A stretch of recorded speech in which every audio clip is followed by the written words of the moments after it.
नमस्कार, मी मृणाली पिळणकर. तुम्ही पाहत आहात LS मराठी. पाहुयात काही महत्त्वाच्या घडामोडी. भंडाऱ्यात विजांच्या कडकडाटासह अवकाळी पावसाची हजेरी. काही भागात जोरदार तर काही ठिकाणी मध्यम स्वरूपाचा पाऊस बरसला. पावसानं शेतकऱ्यांची चिंता पुन्हा वाढवली. सांगलीच्या पलूसमधील भिलवडी परिसरात अवकाळीचा घाला. काढणीला आलेल्या द्राक्ष बागांचं लाखोंचं नुकसान. शेतकरी हवालदिल.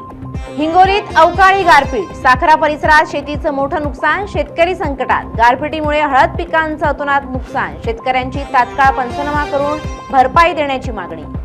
CBSE शाळांमध्ये इयत्ता 6वी पासून त्रिभाषा सूत्राची अंमलबजावणी. 9वी साठी गणित विज्ञान विषयांना द्विस्तरीय प्रणाली.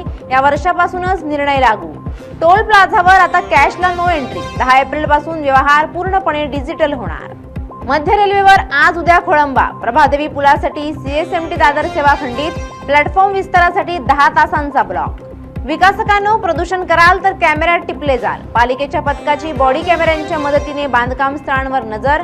नियम मोडणाऱ्यांवर कठोर कारवाई करणार.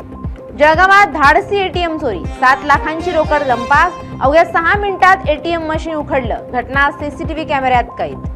गुन्हेगारी मोडून काढण्यासाठी श्रीरामपूर पोलिसांनी काढली सराईत गुन्हेगारांची धिंड. नागरिकांना गावठी कट्टा आणि कोयत्याचा धाक दाखवत धमकावत होता आरोपी.